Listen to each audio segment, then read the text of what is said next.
नमस्कार। उनकी कलम मेरी आवाज़ में आप सभी का स्वागत है। आइए सुनते हैं कहानी एक अनार तीन बीमार, जिसे लिखा है हमारी प्यारी लेखिका सुषमा मुनींद्र जी ने। विभाग प्रसन्न है। महिला अधिकारी पोस्टिंग पर आ रही है। जानकारी मिली है मैडम खूबसूरत हैं। विभाग को आशा है यहाँ की वायु और ऋतु ताज़ा दम हो उठेगी। अपेक्षाकृत छोटी जगह से आई मैडम इस बड़ी जगह को देखकर घबरा नहीं रही, किंचित परेशान हैं। मैडम से सभी जोशीले अंदाज में मिले, पर वे ऐसे संकोच बल्कि दहशत से मिली मानो किसी से परिचय नहीं करना चाहती। पहली विभागीय टिप्पणी। अभी नई हैं, धीरे धीरे खुलेंगी। मैडम यद्यपि विभागीय लोगों से संकोच से मिली, तथापि समझती हैं किसी भी कार्यालय की तरह यहाँ भी उन्हें एक बड़े पुरुष वर्ग का नियमित सामना करना है। इस बाबत उन्हें किसी को अपना शुभचिंतक अर्थात सहयोगी बनाना होगा, तभी यहाँ खपना आसान हो सकेगा। 3 व्यक्ति हैं जो मैडम के लिए काम के साबित होंगे। पहले हैं मैडम के इंस्पेक्टर राम सेवक। मैडम बच्चियों के एडमिशन, गैस कनेक्शन, फर्नीचर, पर्दे इत्यादि की खरीद के लिए राम सेवक को घर तलब करने लगी और आप मैडम की व्यक्तिगत सूचनाओं का विश्वस्त सूत्र बन गए। मैडम की 2 बेटियां हैं, 1st और 3rd में पढ़ती हैं। पति शहडोल में व्याख्याता हैं। लोग कहते हैं मैडम मिलनसार नहीं हैं, जबकि मेरे साथ बहुत हंसमुख होती हैं। दूसरे हैं आयकर सलाहकार नील नारंग। मैडम इनसे कुछ कानूनी बिंदुओं पर डिस्कस करती हैं। नील नारंग अनुमान लगाते हैं मैडम में ज्ञान और कौशल का अभाव है, इसलिए मैडम को इनकी सहायता लेते रहना होगा। तीसरे हैं इस कार्यालय के सर्वाधिक सक्रिय वकील निश्चल कुलश्रेष्ठ। ये विभाग के सबसे ज़रूरी और सर्वोदयी टाइप के व्यक्ति हैं। मैडम की मेज पर इनके केस बहुतायत में हैं। इनका काफ़ी समय मैडम के कक्ष में प्रकरण निपटाते हुए व्यतीत होता है। निश्चल कुलश्रेष्ठ की अनुभवी दृष्टि ने भांप लिया है मैडम कार्यदक्ष नहीं हैं। घूस रिश्वत भी खुलकर नहीं मांग पाती हैं, जो दे दो यथेष्ट मान लेती हैं। यदि सर्वेक्षण कराया जाए तीनों में किसका आधार मजबूत है, तो सुई निश्चल कुलश्रेष्ठ की ओर घूमती है। राम सेवक मैडम के महतत हैं। नील नारंग मैडम को विश्वसनीय जान नहीं पड़ते। कुलश्रेष्ठ की सर्वोदयी छवि की जानकारी मैडम को हो चुकी है, अतः प्रकरण संबंधी कानूनी अड़चनें, सावधानियां, बारीकियां, धाराएं, बोर्ड और हाई कोर्ट के फैसले, किसी विशेष प्रकरण में विशेष परिस्थिति में मिलने वाली कर की छूट, हानि लाभ इत्यादि कुलश्रेष्ठ से पूछती रहती हैं। जानकारी प्राप्त करना सीधे उजागर न हो, इस हेतु बतौर सावधानी वार्ता में आत्मीयता को स्वल्प स्पर्श देते हुए बाजार भाव, धर्म, राजनीति, चुनाव, विभाग के यम नियम, लोगों की कार्य पद्धति, विचार इत्यादि औपचारिक संदर्भों में कुछ कहती सुनती हैं। कुलश्रेष्ठ प्रचारित करते हैं मैडम मेरे साथ बड़ी जल्दी बेतकल्लुफ़ हो गई। राम सेवक कहते हैं मेरे साथ भी। नील नारंग कहते मेरे साथ भी। ये तीनों इन दिनों प्रतिद्वंदिता और आपसी समीपता एक साथ महसूस कर रहे हैं। मैडम के संदर्भ में तीनों कुछ बातें छिपा लेते हैं, कुछ उद्घाटित करते हैं। तीनों की कोशिश रहती है तथ्यों को इस ढंग से रखें जिससे अनुमान निकले मैडम एक उन्हीं से प्रभावित है। राम सेवक बताने लगते मैडम मुझे घर बहुत बुलाती हैं। नारंग कटाक्ष करते हैं गैस सिलेंडर भरवाते होंगे, बच्चियों की स्कूल फीस जमा करवाते होंगे, मैडम के शहडोल जाने का रिजर्वेशन करवाते होंगे। राम सेवक जोर देकर कहते काम तो बहाना है, काम छोटा होता है, बैठक लंबी जमती है। कुलश्रेष्ठ अपने पत्ते जल्दी नहीं खोलते। प्रहसन का सा आनंद लेते हुए अपनी चतुर चालाक मुस्कान को प्रस्फुटित करते हैं। काश हम भी किसी बहाने मैडम के घर गए होते। राम सेवक के मुख पर गौरव। अपनी अपनी तकदीर है कुलश्रेष्ठ जी। मैडम के पति यहाँ रहते नहीं तो बहुत से काम हमें ही संभालने पड़ते हैं। यहाँ राम सेवक यह तथ्य छिपा लेते हैं जब वे एक ही कॉलोनी में रहने का लाभ लेते हुए शाम को मैडम के घर जाते हैं और पूछते हैं। टहलने निकला तो सोचा पूछता चलूँ मेरे लायक कोई काम हो। तब मैडम शासनपूर्ण सख्ती से कह देती हैं, राम सेवक जी जब बुलाया जाए तब आएं। नील नारंग बताते हैं, मैडम मेरी सहायता के बिना प्रिपरेशन नहीं कर सकती। उनमें विवेक बुद्धि नहीं है। मदद कर मोहतरमा को कृतार्थ कर रहा हूँ। दरस परस होता है चाय कॉफ़ी का दौर भी। राम सेवक नारंग को तिर्यक होकर देखते हैं। अच्छा तो आपकी अब तक निलंबित रही बुद्धि बहाल हो गई जो मैडम की मेज़ का काम आप ही संभाल रहे हैं। राम सेवक ने नारंग का हौसला तोड़ना ज़रूरी समझा। आप मैडम की चतुराई समझें नारंग जी, वे आप पर काम थोप रही हैं। कुलश्रेष्ठ ठीक मौके पर कूद पड़ते हैं। आप तो नारंग जी लगे रहें, मैं नाचीज़ आपके कुछ काम आ सकूं तो खुद पर गर्व महसूस करूंगा। नारंग उपलब्धि भरी हंसी हंसते हैं।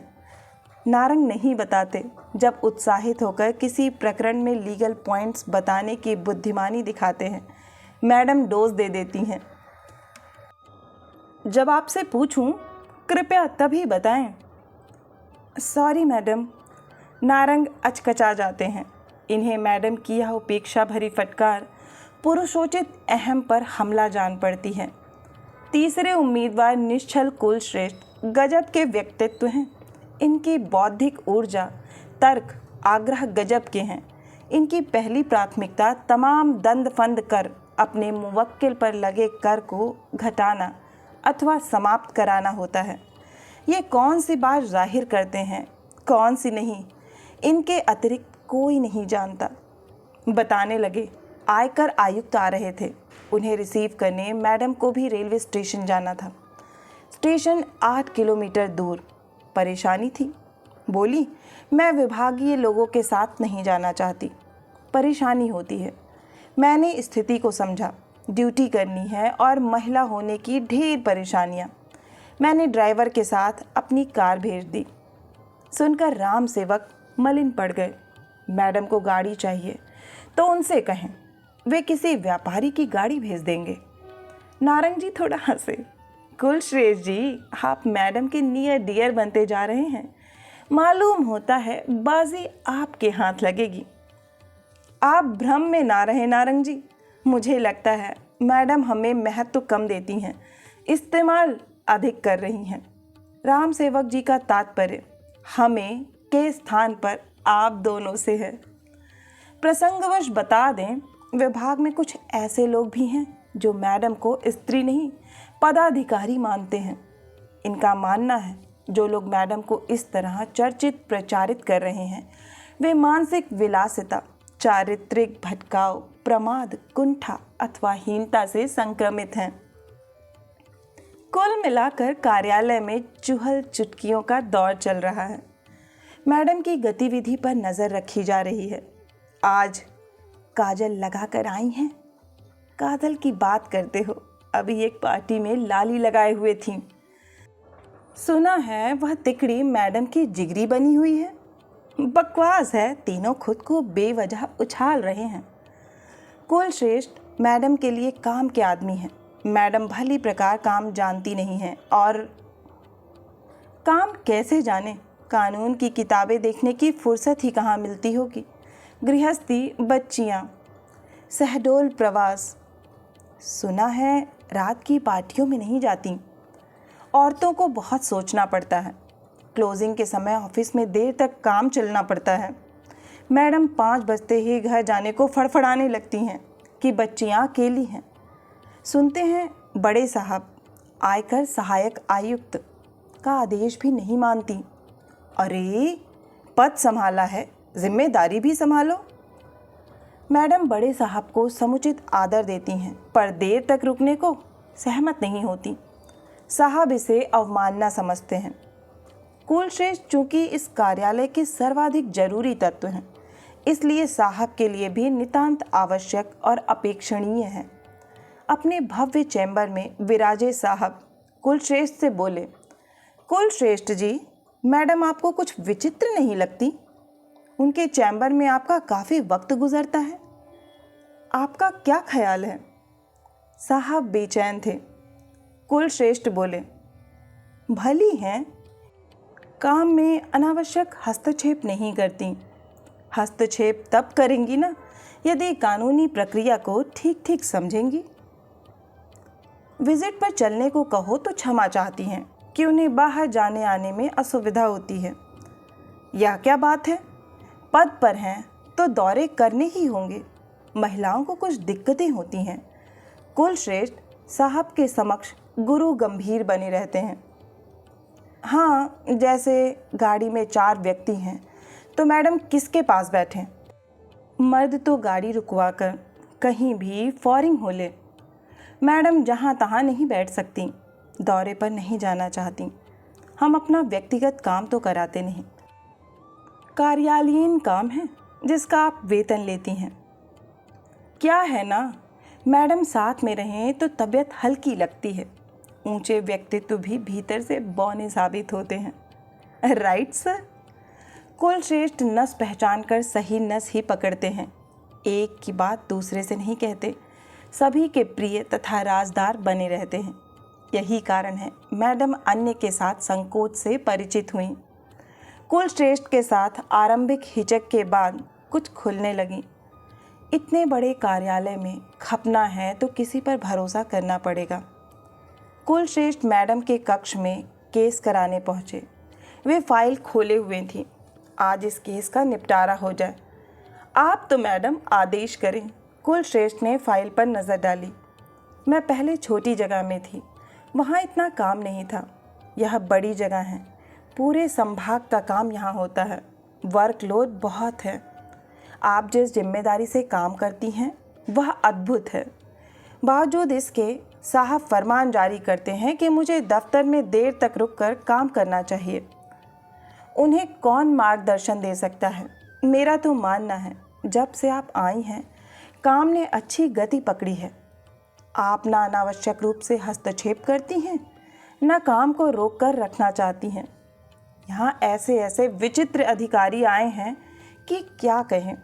एक साहब बहुत ईमानदार थे, पर उनका व्यवहार ऐसा जैसे घूस न लेकर हम पर एहसान कर रहे हैं। हर दम बौखलाए रहते थे। चाहते थे वे ईमानदार हैं इसलिए उन्हें अतिरिक्त सम्मान दिया जाए।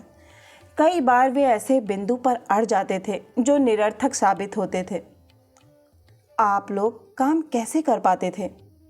कर पाते थे। हम लोगों को अधिकारियों के उपद्रव सहने की आदत है। उपद्रव? ओह गॉड, क्या आप मेरा भी कोई उपद्रव बताएंगे? आप काम में अनावश्यक हस्तक्षेप नहीं करती हैं। फिर कुलश्रेष्ठ ने इन बातों को नारंग और राम सेवक के समक्ष कुछ इस तरह रखा। मैडम मुझे अपना सबसे बड़ा शुभचिंतक मानने लगी हैं। हमारी निगहबानी में रहें तो उनके योगक्षेम की गारंटी हमारी। बात राम सेवक को सहज ग्राह्य नहीं हुई। अच्छा कुलश्रेष्ठ जी, आपको ऐसा नहीं लगता मैडम हम तीनों से कुछ ज़्यादा ही काम लेती हैं? इश्क करना है तो मशक्क़त करनी पड़ेगी। राम सेवक जी, मैं मैडम के कार्यकाल में जितनी आसानी से केस निपटा रहा हूँ वह पहले कभी नहीं हुआ। कुलश्रेष्ठ शक्ति भर मोर्चे पर डटे रहना चाहते हैं। हाँ, काम आसान हो गया है। नारंग ने अनुमोदन किया। आप दोनों भ्रम में ना रहें। मैडम अपने काम के आदमियों को चुनकर अपना काम आसान कर रही हैं। राम सेवक कुलश्रेष्ठ के हौसले पस्त करना चाहते हैं। इन्हें आभास है कुलश्रेष्ठ बढ़त बनाते जा रहे हैं। कुलश्रेष्ठ को झटका लगा। राम सेवक जी, मर्द स्त्री का इस्तेमाल करे या स्त्री मर्द का? मूल रूप से स्त्री ही इस्तेमाल होती है। स्त्री स्वतंत्रता के नाम पर इनका इस्तेमाल और भी आसान हो गया है। विश्व सुंदरी, ब्रह्मांड सुंदरी बाजार के लिए इस्तेमाल हो रही हैं। ये खुद को स्वतंत्र, स्वावलंबी, स्वशासी मानती हैं तो माने। ठीक फरमाते हैं, यदि हमारा इस्तेमाल हो रहा है तो यही सही। हमें मैडम की मौजूदगी की, उन्हें देखने की, सुनने की, संवाद करने की आदत पड़ गई है। नारंग स्वयं को उम्मीदवारी से खारिज करने को तैयार नहीं है। मैडम को कभी किसी सूत्र से ज्ञात हो, ये जो उनके सहयोगी बने हुए हैं उन्हें पदाधिकारी के स्थान पर निखालिस स्त्री समझते हैं, तब वे कितनी परेशान होंगी। कहा नहीं जा सकता। ओहदे को उपेक्षित कर उसमें आरूढ़ स्त्री को लक्षित किया जाए, यह किसी भी स्त्री के लिए अपमानजनक होगा, मैडम के लिए भी।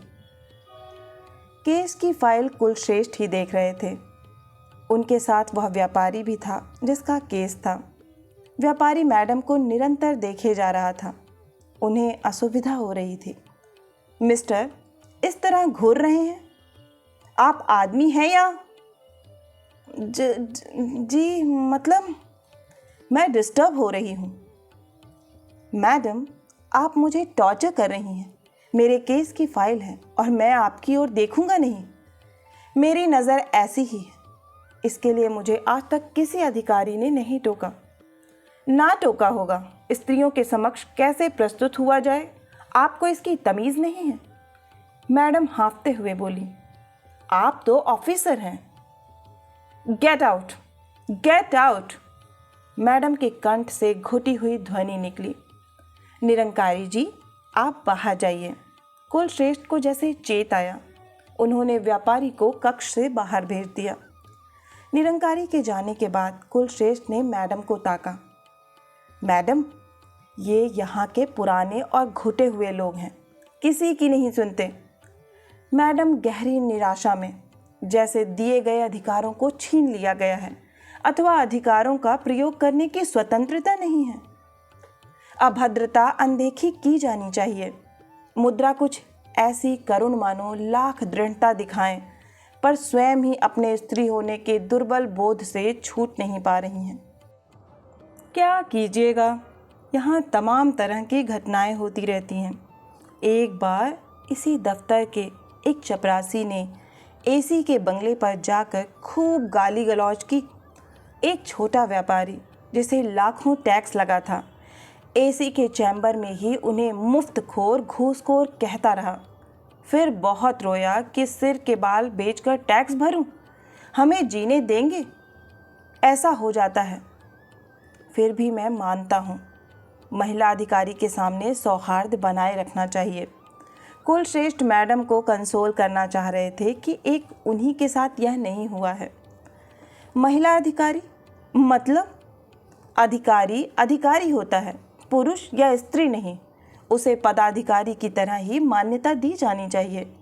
मैडम जोरदार ढंग से खंडन करना चाहती थीं, किंतु स्त्री बोध दुर्बल बना रहा था। ऐसा होना चाहिए। आपका यह शहर अजीब है कुलश्रेष्ठ जी, आपके लोग अजीब हैं। राम सेवक जी की बात कर रही हूँ। कभी किसी आवश्यक काम के लिए राम सेवक जी को घर बुला लेती हूँ तो वे टहलते हुए चाहे जब आने लगे। मजबूरन मुझे कहना पड़ा, जब बुलाया जाए तब आएं। मैडम प्रसंग बदलकर स्वयं को सामान्य दर्शाने की चेष्टा करती जान पड़ी। कुलश्रेष्ठ जी उत्फुल्ल हो उठे और मन ही मन सोचने लगे, राम सेवक जी, आपकी कोशिशें निरुद्देश्य नहीं पर निष्फल हैं। फिर उन्होंने मैडम से कहा, पद की गरिमा को समझना चाहिए। पदाधिकारी स्त्री हो तब तो पूरी सावधानी के साथ व्यवहार करना चाहिए। मैं सावधानी की बात नहीं कर रही। दरअसल लोग पद और पदाधिकारी के संदर्भ में स्त्री पुरुष का विभेद ले आते हैं। यह गलत है। मैडम ने अपना मत दोहराया।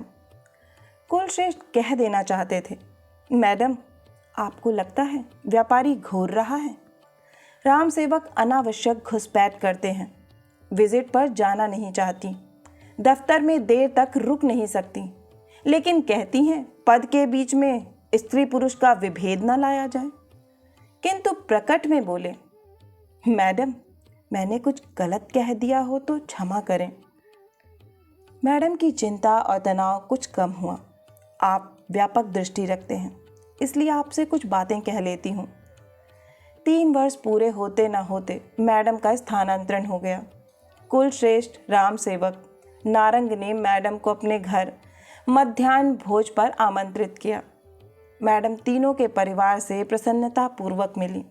तीनों को अच्छे सहयोग तथा सामंजस्य के लिए धन्यवाद दिया। मैडम कुलश्रेष्ठ की पत्नी स्तुति से पहली बार मिल रही थीं, फिर भी आत्मीय हो गईं। स्तुति के पीछे पीछे रसोई में पहुंच गईं। वे स्तुति की ओर केंद्रित रहीं, घरेलू किस्म की बातें करती रहीं। कुलश्रेष्ठ ने ध्यान दिया, मैडम इस समय तनाव, झिझक, दबाव में कतई नहीं है, प्रसन्न और स्वाभाविक दिख रही हैं। चलते समय स्तुति से बोली, आपके परिवार के साथ समय बिताकर अच्छा महसूस कर रही हूँ। कुलश्रेष्ठ जी बहुत सहयोगी वृत्ति के सुलझे हुए व्यक्ति हैं। आप बहुत स्नेही और शांत हैं। शायद इसीलिए आपके घर का वातावरण सौहार्दपूर्ण है। तत्पश्चात मैडम कुलश्रेष्ठ से संबोधित हुई। कुलश्रेष्ठ जी, यहाँ का स्टाफ अच्छा है। आप सभी ने मुझे अच्छा सहयोग दिया। मेरा काम सहज व आसान हो सका। खासकर आपने बहुत सहयोग किया। मैं हमेशा आपको याद रखूंगी। मैं चाहता हूँ आप एसी बनकर यहाँ आएँ। कुलश्रेष्ठ ने सदिच्छा दर्शाई। मैडम के जाने के बाद स्तुति कहने लगी, बड़ी भद्र और शालीन महिला हैं। इतने बड़े पद पर होते हुए भी दर्प दंभ नहीं है। मैं डरी हुई थी, पर मैडम तो बहुत सहज सरल बल्कि घरेलू लगी। पता नहीं क्या था स्तुति के कथन में, पता नहीं क्या था विदा होती हुई मैडम की मुद्रा में। कुलश्रेष्ठ को लगा वो तेजी से बदल रहे हैं। पता नहीं क्यों, पर पहली बार, हाँ पहली बार कुलश्रेष्ठ को पछतावा हुआ। क्यों इस स्त्री को अनावश्यक रूप से चर्चित कर दिया गया। ये तो तमाम अधिकारियों की तरह ही कभी सहज कभी असहज, प्रसन्न अप्रसन्न, रुष्ट तुष्ट, सरल जटिल, सहयोगी असहयोगी, विज्ञ अविज्ञ रहीं।